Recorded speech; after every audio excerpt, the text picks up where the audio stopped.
بسم الله الرحمن الرحيم. دولسم قاعدة: لا عبرة للدلالة في مقابلة التصريح. دا تصریح په مقابله کې بعد دلالت له اعتبار نبی بل تعبیری دی الصریح اقوى من الدلالة، بل تعبیری دی اعتبار الصریح اولى من اعتبار الدلالة عند تعارضهما. کله چې د دوړو تعارض راشي دا قید ډېر اهم دی، رستو به راشي انشاءالله. عند تعارضهما قید موږ اصول فقه کې وایو عبارت النص له ترجیح په اشاره النص باندې، همدغه شان په دلالت النص باندې، همدغه شان په اقتضاء النص باندې، همدغه شان موږ وایو صریح له ترجیح وي په کنایه باندې. همدغه تعبیر دی په دې الفاظو باندې فقه کې کیږي. دلالت چاته ویل کیږي؟ وضاحت د الفاظو. دلالت خپل معنا د لار خودل او مرقات کې ویل دي. اصطلاحي تعریف يكون الشيء بحيث يلزم به من العلم به العلم بشيء آخر. خطبی کی عمدہ تعریف دے کېدل د یو شی دی بدسي حالت باندې، بدسي حیثیت باندې، يلزم من العلم به چې په دې باندې علم راشي، نو د دې د علم راتللو سره لازم راځي العلم بشيء آخر، بل شي باندې علم راتلل. لکه لوګي دی ولیدلو يلزم من العلم به العلم بشيء آخر، چې لاندې شرطه اور بل شوی دی. سورلیټ لګېدلې دی په دې چوک کې سیګنل معنی، نو يلزم من العلم به العلم بشيء آخر، چې گاڑی به مخ کې پټې نه تیرې. شی اول ته دال ویل کېږي او شی ثانی ته به مدلول ویل کېږي. تاسو ورسېدلې مسله داسې ده ښه جي، مخکې راځئ. به د دلالت دوه اقسام دي. دا تقسیم ځکه کوو چې کم قسمه دلالت دی قاعده کې معتبر دی او کم قسم نه دی چې هغه به واضح شي. زموږ منطقو کتابونو کې ویلي دلالت په دوه قسمه دی، یو ته دلالت لفظیه ویل کېږي او بل ته دلالت غیر لفظیه. دلالت لفظیه دلالت ته ویل کېږي چې دال پکې لفظ وي، او لکه مثلا زید دا لفظ دی ځکه ما یتلفظ به الانسان دی، نو دا دلالت کوي په ذات د زید باندې. بل دلالت غیر لفظیه چې دال پکې غیر لفظ وي، لکه مثلا همدغه سورلیټ په دغه چوک کې دلالت کوي چې گاڑی به مخکې نه ځي. بیا د هر یو دوه اقسام دي، درې اقسام دي: دلالت لفظیه، وضعیه، عقلیه، طبعیه. دغه شان دلالت غیر لفظیه، وضعیه، عقلیه او طبعیه. اول نمبر دلالت لفظیه وي او وضعیه وي چې دال پکې لفظ وي او دلالت د وجه د وضع نه کوي. لکه هغه مخکینی مثال لفظ د زید چې وي زید دلالت په ذات د زید کوي، نو دال پکې لفظ هم دی او دلالت د وجه د وضع نه کوي، ځکه وضع د زید د ذات د پاره شوی کنه. دویم نمبر د دلالت لفظیه عقلیه چې دال پکې لفظ وي او دلالت د وجه د عقل نه کوي. لکه موږ منطقو کې وایو یو سړی د دیوال نه اخوایي او غیر محمل لفظ ادا کی، محمل معنی غیر معنیدار لفظ ادا کی. لکه د زید په ځای وایي دیز، خیلم شته که خبره ذهن کې راغله که نه، نو دلالت کوي عقلا چې د دیوال نه اخوا څوک شته چې دا لفظ کوي، نو دال پکې لفظ دی او دلالت د وجه د عقل نه کوي. خجی دریم نمبر دی دلالت لفظیه طبعیه چې دال پکې لفظ وي او دلالت د وجه د طبع نه کوي. موږ منطقو کې مثال ویلې لکه یو سړی اح کوي، چونکې تلفظ یې وکړو نو دال پکې لفظ دی او دلالت د وجه د طبع نه کوي. طبع چې د سړي مرۍ کې سینه وغیره کې فرق دی. به د غیر لفظیه درې اقسام دي. په هغې کې اول دلالت غیر لفظیه وضعیه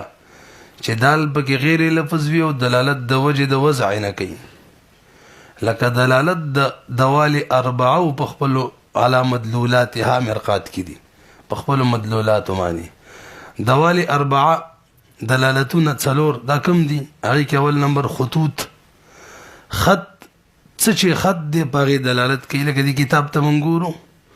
دا خط مثال تور معنی بسم الله دا په بسم الله دلالت کوي الرحمن پر رحمان دلالت کوي همدغه شان دا د جمع والا خط دی دا د ضرب والا خط دی دا د منفي خط دی د خطي کنه خپل نشانی نو دا یو شو همدغه شان سکول وی مدرسې غشي کړي چې دې طرف باندې د سکول نوم لیکلي مدرسې نوم لیکلي غشي ور کړي خاص کر بناتو مدرسه به دغه غشي په طرف لاړ شل ته به غشي ور کړي به تاوشي اخیره کې به ورسېږي دویم نمبر دی عقود دوالی اربعو کې دویم نمبر عقود دلالت غیر لفظیه وضعیه عقد په خوا به دا سیوه د یو عدد د پاره به په ګوتو باندې اشاره کوله لکه دا د مسواک والا ګوته به د غټه ګوتې به د یخ کې خودله نو دا به د 90 د پاره چې په څوی خرڅه په 90 باندې دریم نمبر نصب لکه مناره مسجد باندې دلالت کوي او څلورم نمبر اشارات دي لکه د نعم او د لا ولا اشاره د په سر باندې کته پورته او خوځي نعم او شمالن جنوبن چې او خوځي لا نه په معنا باندې دلالت کوي نو دا شو دلالت غیر لفظیه وضعیه څلور اقسام یو پنځم نمبر یو یا دویم نمبر په دلالت غیر لفظیه کې دلالت غیر لفظیه عقلیه چې دال بکی غیر لفظ وی او دلالت د وجه د عقل نه کوي لکه د نور د تاو په نور دلالت کول دغه شان مصنوعات په صانع معنی دلالت کوي دغه شان لوګي پور معنی دلالت کوي او شپږم نمبر یو یا دریم نمبر په دلالت غیر لفظیه کې دریم مطلقاً شپږم دلالت غیر لفظیه تبعیه چې دال بکی غیر لفظ وی او دلالت د وجه د تبع نه کوي لکه د سړي درک تیزواله طبعا دلالت کوي چې د سړي تبع ده دا شان د سړي د مخسورواله شرمندګۍ معنی دلالت کوي دا شپږ اقسام شو د دلالت موږ منطقو کتابونو کې ویلي دي او سوال دا دی چې دلته په قاعده کې دی عبرت للدلالت دلالت نه کوم قسم دلالت مراد ده نو درې دلالت ته مراد دی او درې نه دي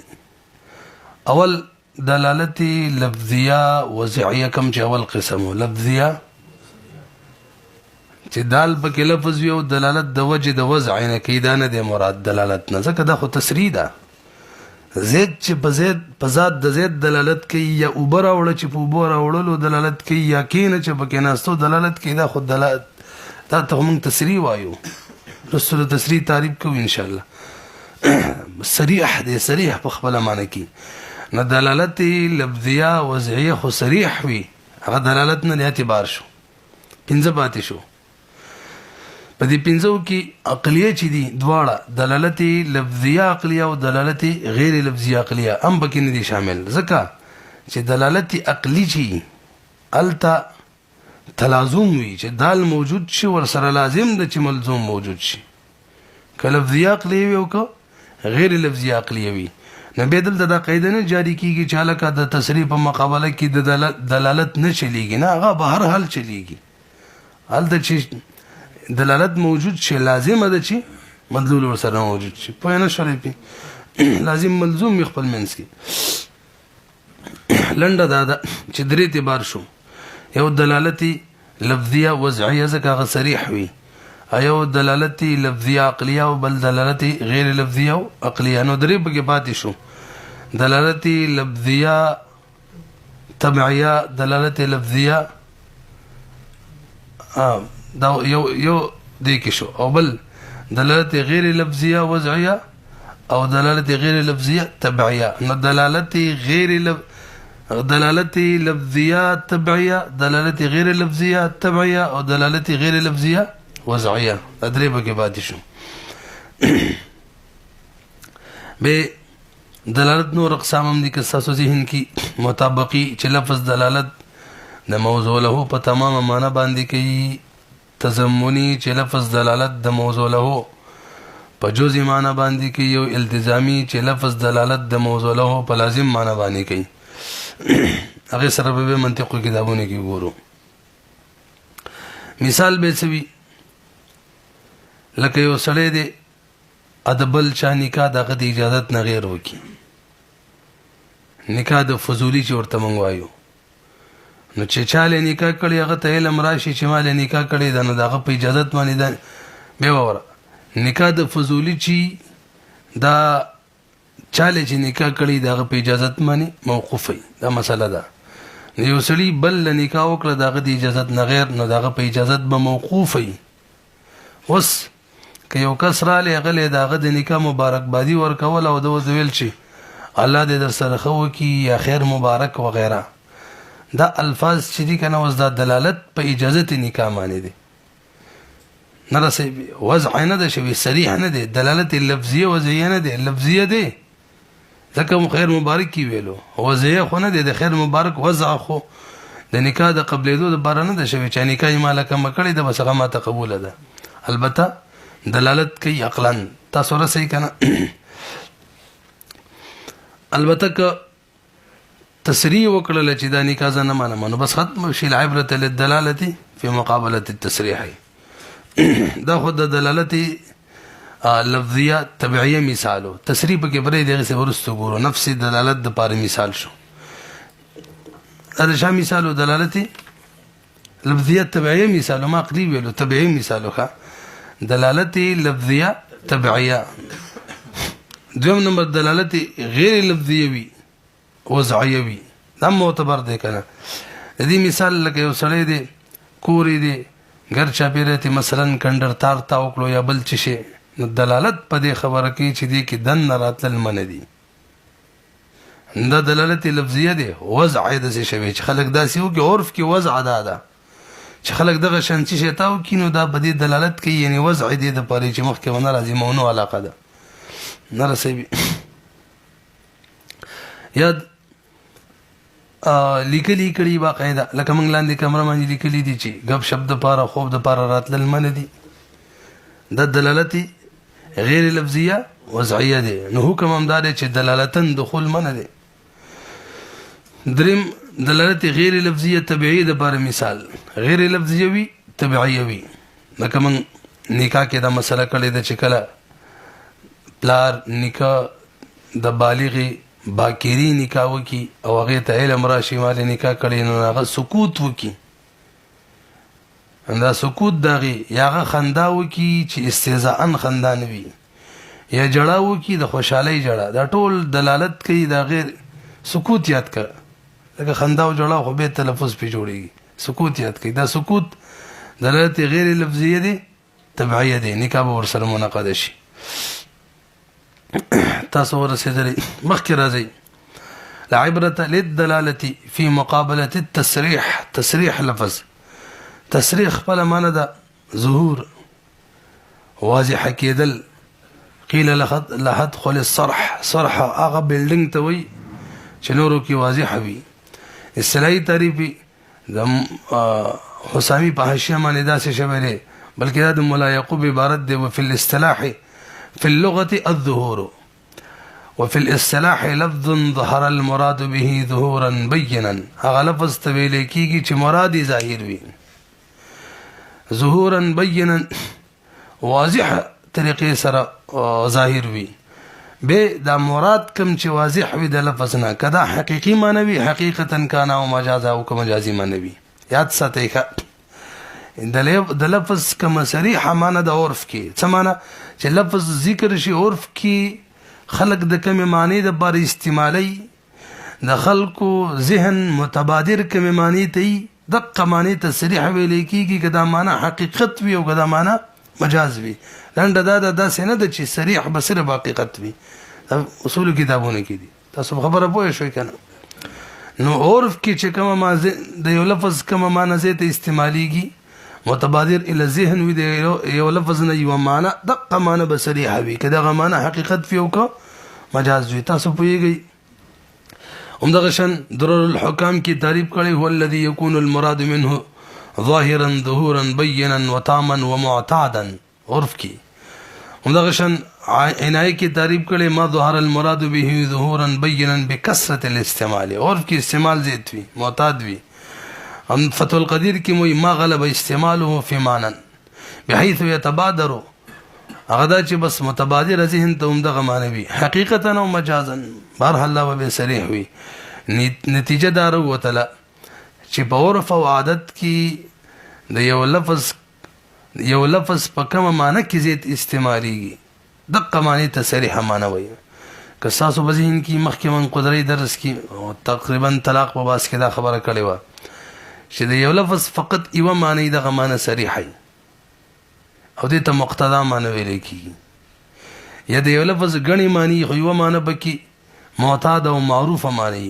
متبادر الى الذهن وی کثرت استعمال د لفظ په دغه معنی کې دغه معنی چې دا به صریح وي او بقایا معنی و کنایي دغه معنی به مقتضای او بقایا معنی چې هغه به محتملی نه دوه معنی شولې د لفظ یو مقتضا شو صریح بل محتمل شو کنایي یو درېمه معنی د غیر نفسي فرضي ده چې هغه ته متضاد معنی وي انا مقتضا ده او نه محتمل ده موږ دا خبره کړې و که ذهن کې می مقتضا معنی چې د لفظ هغه بغیر د نیت مراد دی محتمل معنی د بار باندې کې او به کې خلاف ظاهر او قاضي به منیم نه کنه زین ته سرانل موږ څه ویلو مقتضا معنی با بغیر د نیت مراد وي ذکر صریح معنی وي صریح حکم داده وسامي کې دي صریح حکم داده چې دا الفاظ په معنی د الفاظ په ځای د معنی ودرېږي کوی چې معنی ذکر کړه نه ته ساجد ده دا مستغنی د نیت نه او کنایي معنی ته موږ عام فقه کې محتمل معنی وایو ولته موږ وایو کنایي کې چې د نیت ته محتاج وي محتمل کې وایو نیت ته محتاج وي متضاد معنی چې دا یو سره خزي ته وي اوبر اورو نیت د طلاق کړي دي د اوبر اورو معنی طلاق دا نه مقتضا معنی دا نه محتمل معنی دا سره د نیت نه مراد کی وای نه شری خجیم مفهوم د قاعده د کومه قاعده ده د فقه د هغه مسائل سره تعلق دی د کوم مسائل تعلق چې د انسان د ارادي سره لکه ایجاب او قبول شو رضامندي غیر رضامندي شوله دغه شان اجازت منع و غیره شوله حاصل دا چې انسان مراد چې ته معلومه کنه دغه دوه طریقې یو دا چې هغه کلام وکي د کلام نه مراد معلوم شي او براوړه مراد معلوم شو به غاړي دویم دا دغه د اشاره نه دغه مراد معلومیږي بل ورته یو بل راوړم هغه سره خو زیرای وړه دا سر خوځول په نعم باندې په او باندې دا اشاره دغه مراد معلومه چې لکه وبو واړي ونه رسیدلې په نو مفهوم اجمالی مفهوم د قاعده دا شو چې یو طرف ته د انسان د غرض د پر صریح لفظ دی بل طرف ته کنایي دی دلالت دی فقط نو اعتبار به صریح لفظ لري کم کنایي لفظ دی غیله به اعتبار نوي نوري مثالونه را روان دي بلکې دا مثال واوري یو سړی چې چا سره ملمه شي نو د رسخان معنی چې څمي دغه د استعمال هغه ته اجازه وي نو کو هغه نه هلاک شي نو غیر مضمون دي توان په ناراضي نو ملمه د ګلاس روچت کو کتی وغورځيږي مات شي دلالتن وته د استعمال اجازه تو نو غیر مضمون دي توان په ناراضي اوس کوورته میزبان ویل چې به ګلاس مو چتا و تسریع وکړه دینه بس کدا ګلاس وچتای اوس ګلاس وچتول وخت کې چونکی مهمان دې دلالتن اجازه شته او صراحتا نفذ تعرض صورت دې اوس کې ګلاس وچت کو ته ول دلمات شنو مضمون دې زمان پر راځي لکه العبرت للدلاله په مقابله التسریع نو حاصل د قاعده دا شلو چې کله دلالت مو یو طرف ته بل طرف ته تسریع به الفاظ دیگر آسان به وو اجازت دلالتن و منع صراحتن ونو اعتبار به صراحت لا منع لري چویلی دا قاعده چې دا الیقین لا یزول بشک دا د اغه نه راوته ته ځکه صریح معنی یقیني وي او کنایي معنی چې کم چې صرف دلالتن وینو هغه شکی وي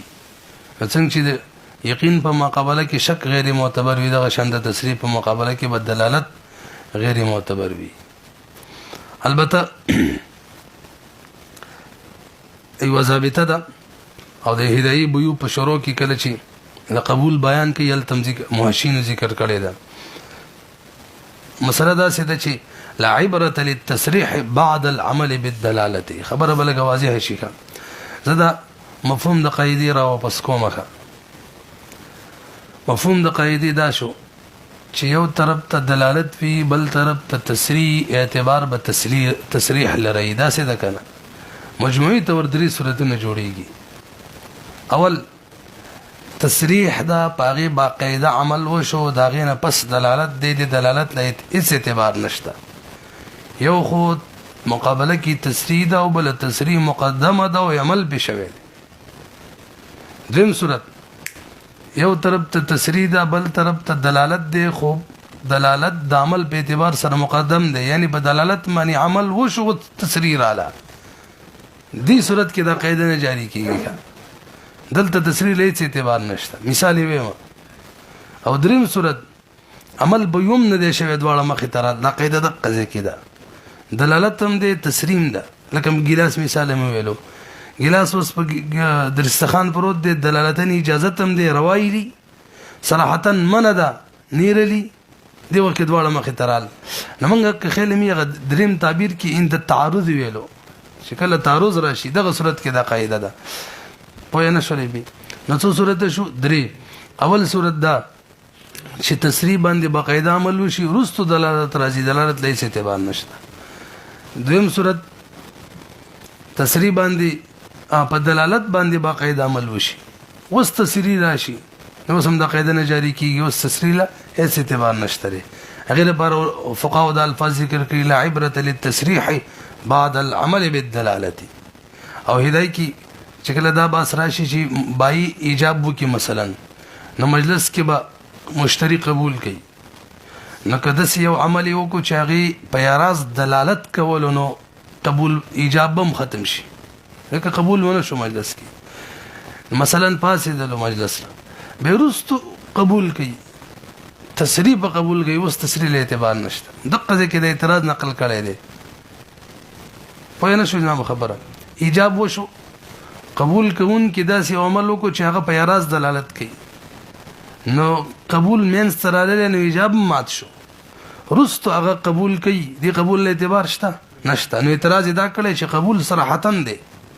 او اعتراض د قبول نه دلالتن دی ترجمه ولی دلالت لور کړي ده حالانکه قاعده له عبرت للدلاله هم جواب ادا کړی دی چې به چې کله تعارض وي تصریح له اعتبار وي دلته خو دلالت باندې عمل وشو دلالت باندې عمل وشي به تصریح له اعتبار نه دا قاعده العبره للتصریح بعد العمل بالدلاله پوه شولې به بهرحال دریم صورت با قاعده سره لګي چې کله دواړه تعارض راشي عمل په یوم لانی شوی دغه شان ضرور الحكام کی دي اما بعد العمل بالدلاله اي بعد ترتب الحكم وجريانه استنادا عليها فلا اعتبار للصراحه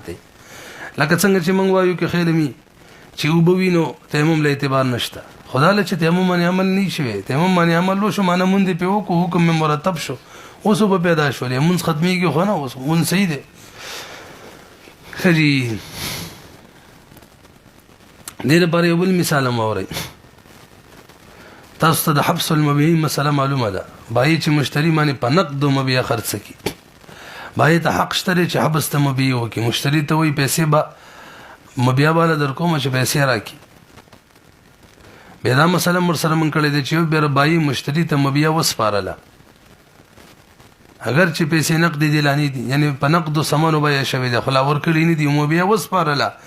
اوس مشتری ته وایي چې مبيع واپس راکا او تر څو چې پیسې نه راکړي ترغیب نه درکوم دا حقیقت ختم کړي ځان یادم شي کنه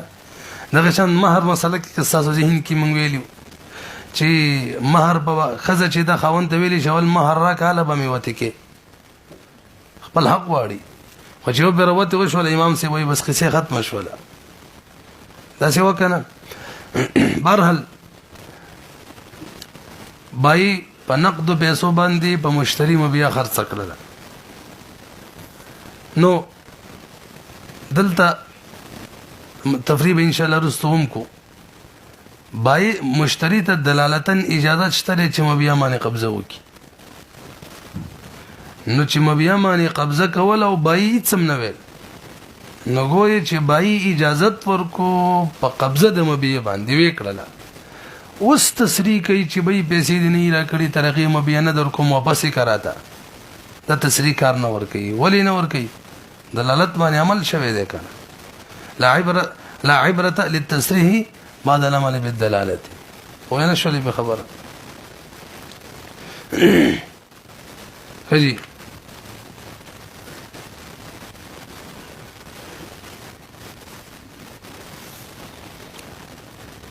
او بعضی صورتونو کې دلالت چی کنه د سرینم قوي دلالت د سرینم قوي که تاسو ذهن کې منګه وکالت په باب کې او د قضاوت په باب کې یو مسله ویلې و چې قاضي چې د هدايه کې دی حتی هدايه کې د قضاوت په باب کې ادب القاضي کې د وکالت حواله ور کړی د چلته تیر شي وکالت کې وی چلته کتاب ادب القاضي کې وی وکالت کې د مسله د سیدا مثلا نن تمام راشي په وکالت کې وی د کتاب الادب القاضي کې تیر شوی دا نو مسله دا ده چې وکیل بل وکیل نشي نیولای ستاسو کې وی دا خبره یو قاضي بل قاضي نشي جوړولای دا اوس مسله شو اوس که یو قاضي ته تسریح وشي تسریح عام قاضي دی وړو کې چې بل قاضي جوړولای شي د ځان په ځای نائب بس به جوړولای شي خو معزوله کولای نشي صرف جوړول اجازه ورته که جوړې کو وسه معزوله کوي نشي او کچري یو قاضي هغه قاضي جوړ شي قاضي القضات چې داغه په منصب کې دی چې بل قاضي جوړولای شي او بل معزوله کولای شي نفس قاضي القضات جوړ کو نو وس دواړه کار کولای شي بل قاضي جوړولای شي او معزوله کولای شي نو وره مخکې کې وته تسریح کړي و بل قاضي جوړولای شي نصر به جوړولای شو معزوله کولای نه شو دی بلکې صرف قاضي القضات جوړ کو تسریح د بل قاضي جوړولو مرتنه وکړي یو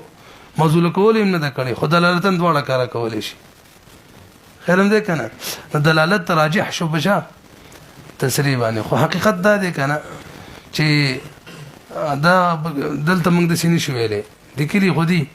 خو موږ د سینې شو ویلې چې دلالت راجح دی بصری باندې وجه دا ده چې هغه قاضي چې دغه په منصب کې دواړه کارونه ای هغه تقاضاوت سپارل صراحت دی په دغه ټول امور کول باندې کم چې دغه د منصب او صراحت شو بکې خپل تفریحات ولې راشي هجي وقف دی دغه آمدنی به څنګه استعمالو تسریح قاعده ته واپس لال شي عبرت للدلاله په مقابله التصریح نو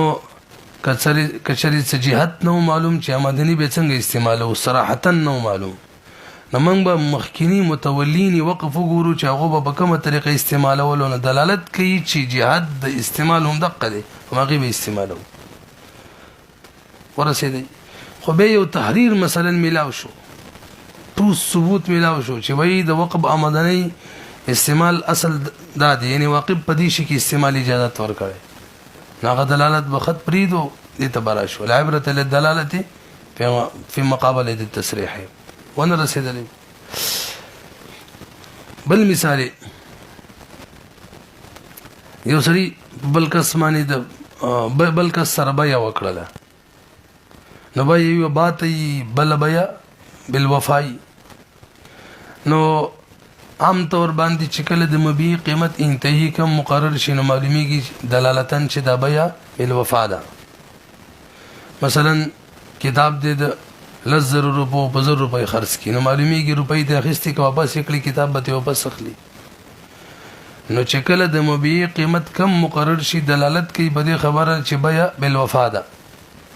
او مشتری کو بای کولای شي چې پیسې مشتری ته واپس کړي مبيع ته والی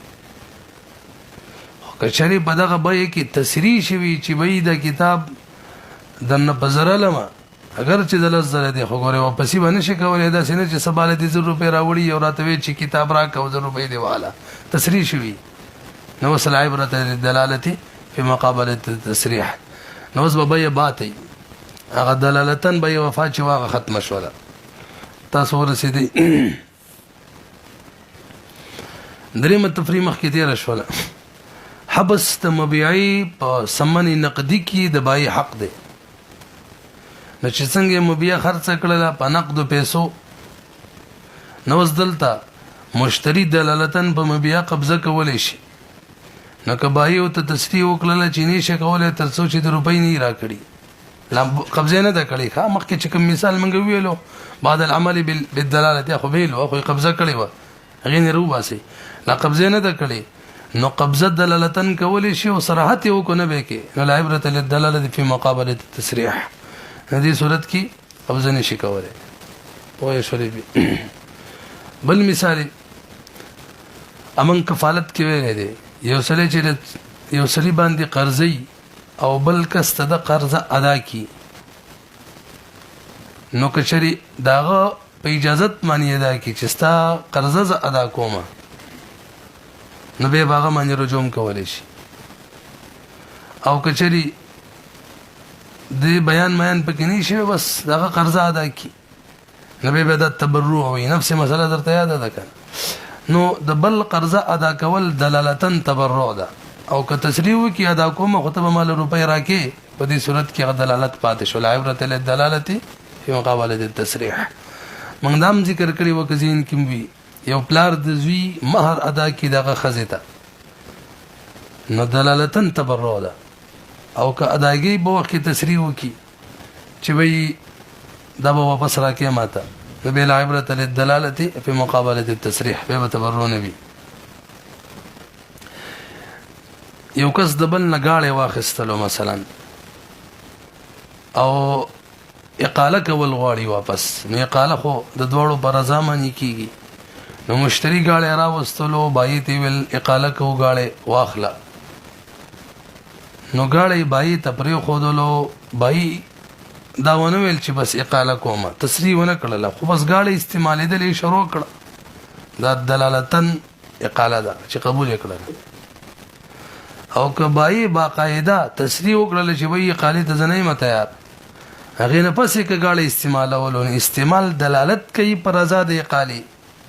او تصریح کړي و چې قالی ته نه تیار لا عبرت للدلاله فی مقابله التصریح نو قاله بنوي یو بای چې د قالی استعمالي د مشتری ولا د ناجیز استعمالي خبر هلي قاله نه ده ونه رسیدلې بل مثال یو سړي د دوو جینکو سره واده وکړل او دواړو خويندې دي مسله تاسو معلومه ده چې کدا پته لګي چې کوم سره اول نکاح کړی دا او د کوم سره رستو کړی دا نو په دغه صورت کې چې سره اول نکاح شوی د غی نکاح بسې وی کوم سره رستو کړی د غی نکاح بنئ سي او کدا پته نه لګیدل چې کوم سره اول کړی کوم سره رستو کړی تاسو کې یو ملګری استفتام لیکلی و کوم سره اول نکاح شوی کوم سره رستو نکاح شوی پته نه لګیدل نو دې صورت کې کچری دی خاوند د کمی سره وته شروع کړل دلالت په دې خبره کوي چې د تعالی مراله چې اول نکاح هم د دې سره ده امور المسلمین محموله علی الصحه شپږم اصل د امام کرخی رحمه الله بس موږ ان شاء الله کا جایز وتی کوي نو اول نکاح هم د دې سره شوی داغه نفس تصریح وکړل چې غلط شوی ما اول نکاح می چې کوم وتی کړی واغز من کو هرستنی و غلط شوی ما سره په ټول ثبوت سره معلومه شول ماته چې دا کوم بل ده اول نکاح مې دې سره شوی ده نو دلالت به پاتې شي ته به چاله کې دلالت باندې عمل شوی دی وای عمل نه عمل مراد دی چې قصه ختم شي دا وتی د مسلسله خو جاری وي الله دلالت قائم دی عمل به عمل لا قائم دی ختم شوی نه دی هجی بل مثال نمنګه کتاب داوا کې ویلې زما په قبضه کې دا کتاب دی جانزیب وای دا کتاب زما دی زویم زما دی نو داوا د ملک مطلق ده یا مقید ده بسبب اختیاری یا بغیر اختیاری بهرحال زویم کتاب زما دی جانزیب وای کتاب زما دی او زویم زما دا کتاب د کله نه دی تاریخ مام نه بیان کړي جانزیب هم تاریخ نه بیان کړي غواهان ما سره وی غواهان د جانزیب سره وی د دې صورت کې فیصله به مزما د پاره کیږي دلالتن ځکه زما قبضه ده نه رسې به وي مثال سیمونه ویلو ما سره کتاب د په قبضه کې زوی ما د روح الامین ناخسته دي جنزیب وې کتاب زما د ما د روح الامین ناخسته او زما په قبضه کې هم دی الریډي او تاریخ د اخستو چام نه دی بیان کړي نو حکم به د قبضه والو شي دلالتن هغه مخکې اخسته دا معلومیږي ځکه به قبضه کړي ده خو کچري جانزیب غواهان راوستل او زما د قبضي زما د خصلو د تاریخ نه مخکې تاریخ بیان کو غوانو باغی گواہی ورکړل به او جنزب داوا وکړل چې ستاد دي اخیستلو نه مخکې ما اخیسته مخکې تاریخ بیان کی باغی گواهان امراولي نو وز د تصریح ولا بده خبره معنی چې دا دغه حق دی وصل عبرت للدلاله په مقابل نو قبضي تشه دلالت کولو او داغه داوا مقدمه داوا به باغی معنی گواهان مقدم تاریخ والا هغه تصریح په حکم کې شو هجی یو قسم په خزه داو کې چې زما خزه بلم به داو کې چې زما خزه ما سره نکاح کړی ده نام قدرت کې مونږ ویلو نو که شام غواهان را وصل خزه بداغي مونږ داسې ویلو او که دوړو را وصل نه کې شرکت نه قبلې دی وبم نه ها خزه د چا تصدیق وکي داغه وي داسې وکنه خجی دو کسانو په خزه داوا وکړه یو ما سره نکاح کړی بل ما ور سره کړی ده او یو ځان سکور تم بولې ده یا یو ور سره جمام شروع کړی ده نو دلالتن هم داغه خزه معلومیږي دا به داغي ها که چری څټو ثبوت معلوم شي چې اول نکاح دی بل کړی ده نو به دغه دلالت کوړه بوتل یا ور سره وتی کول ختم شي العبرت للدلالتی په مقابله التصریح ونه رسیدلې بیا تعاتی هټول پیژنې مشتری پیسې دکان کې خودلې او مبير او چا تکړه بای او ته ګور یو څنګه وینو دلالتن قبول د بای د طرف باندې بیا تعاتی ده خو چې څنګه مشتری روان شو بای او ته وی کېدل کا به د روپو نه خرڅو مان وس تصریح شو دلالت څه شو ختم شو العبرت للدلاله په مقابله التصریح من تازه هبه کی لګي یلته هدايه نکاح کی ابو یو کی هغه دا چې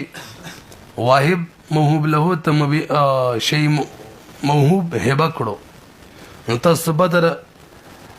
د تمامي هبه د پر شرط چې ده کناغه قبضه ده نو مونږ ویلي قدرت کې مسله ده باقاعده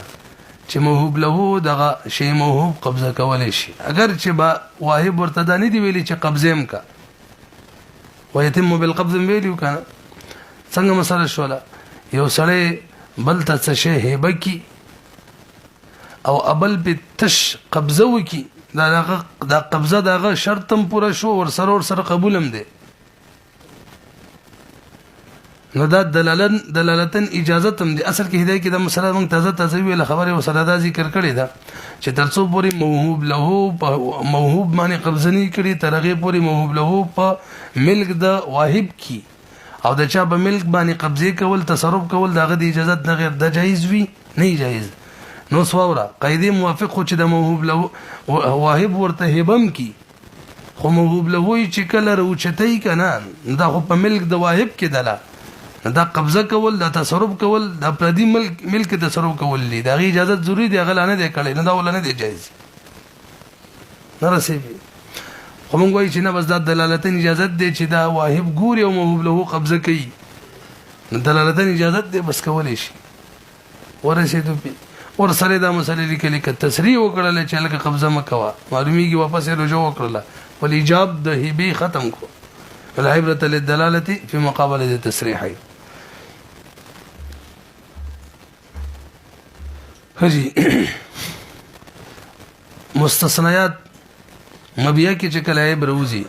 مشتری کولای شي مبیع بای توافس کی یو مسله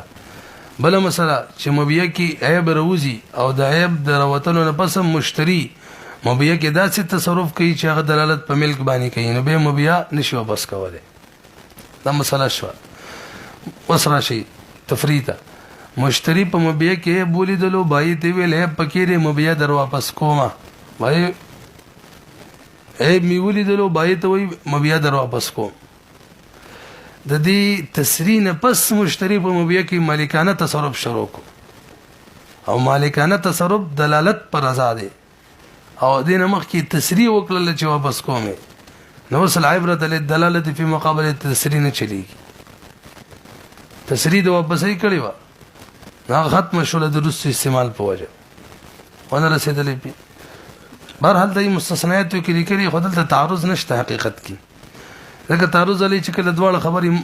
یو ځای دلته چې کله د استعمال شروع کو مالکانه تصرف نو دا خو دلالت پر رضا دی رضا کار وکړلو او دا خبره چې مخکې کړي و واپس کوم نو واپس کړي به کنه لا واپس کړي نه د نو له تسریح کار نه دی شروع کړي بل الفاظ دیګه د تسریح نه مخکې دلالت کار شروع کړلو مالکانه تصرف بس رضای په میدان ته کړله او نه رسیدله بل استثناء ولا صورت متولی دی په موقوفه ځای کې بوټي وکړل او څو وخت پس وې د خمازان لکرېلی دي نو بوټي موقوفه ځای کې کړل امور المسلمین محموله علی الصحت په وجمانی موږ به بدی حمله و چې د وقب د پاره کړلی موږ په دغه واقب باندې خو ګمان کوو امور المسلمین محموله علی الصحت ځکه په موقوفه ځای کې ځان لا بوټي کړل ټیک نه دی وقب له کړل ټیک دی موږ وقب له کړلی دي نو دلالت پدې کې چې وقب له کړلی رستو وای چې ته خمازان له کړلی دی لیسې اعتبار نشته تاسو نه رسېږي دلالت په تسلیم باندې اولا شو همدغه شان ما په دې جنزیب باندې د موبایل خرڅولو نو جنزیب وایي به پکې کنه نو رولمین ورته وایي مړه یې پکې نشته وایله باقاعده تسریح وکړله بس هغه وانه خستلو سبا رولمین خپل را لوي مال راکا او بیا واخستله په دغه وخت کې هغه چې واپس شو د مال راکا وای خستله ورسره دا وای دی که غیب دی واپس کومه مو بیا کې عیب دی واپس کومه تسریح ده د اعتبار نشته ولی دلالتن مخ کې دی د چې هغه ته ویل عیب پکې نشته وایله دلالتن د دلالت کې بده معنی چې مبه دی عیب نه پاک رضی اخلو ورسېدل په بس کې